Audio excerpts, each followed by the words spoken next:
If you're a fan of Justin Bieber, we have some news that you won't want to miss. Buckle up and enjoy the ride.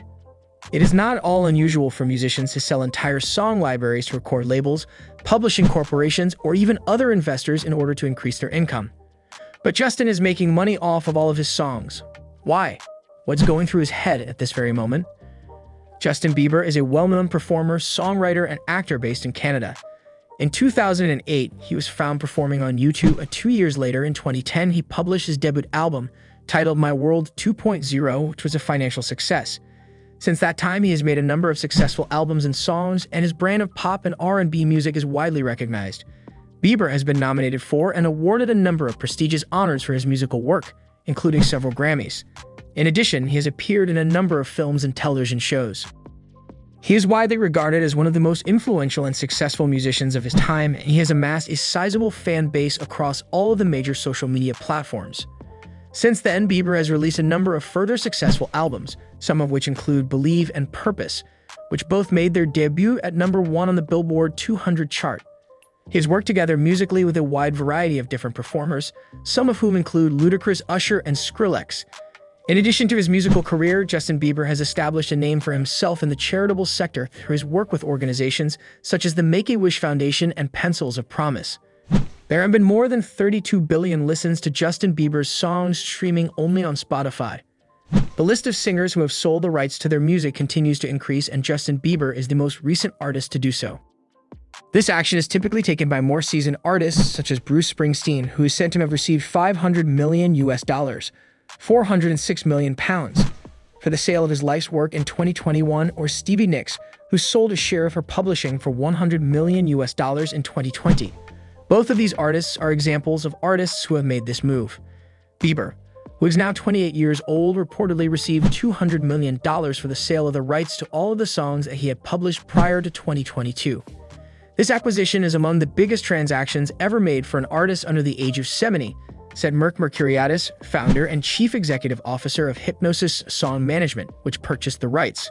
When an artist buys the rights to their songs, what exactly does this entail?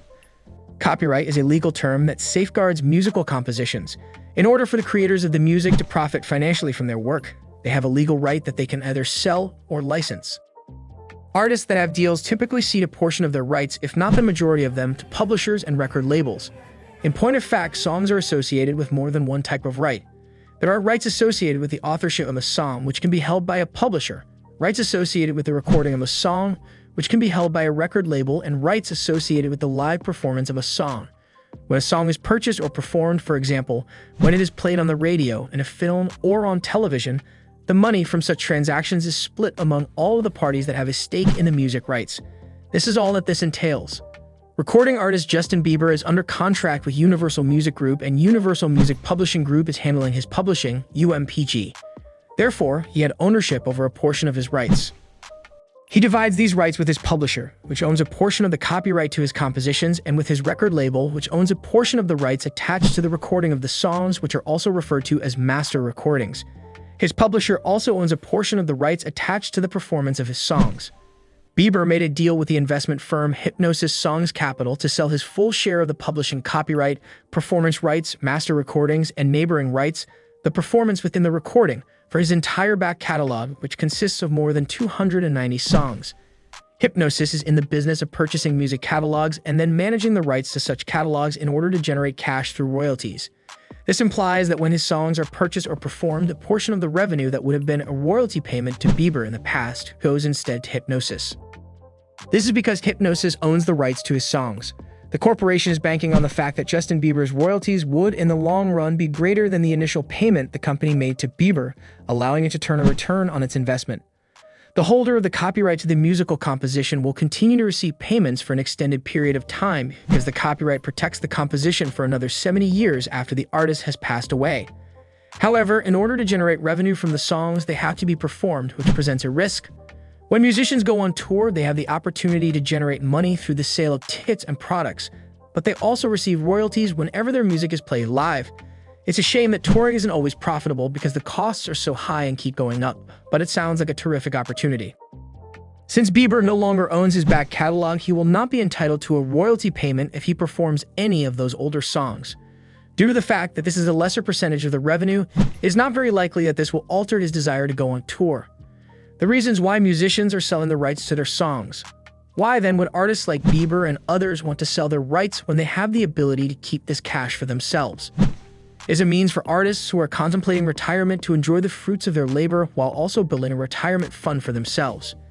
It's possible that, as a result of the pandemic, musicians have liquidated their back catalogs in order to make up for the earnings they've lost as a result of the closure of venues and other sources of income.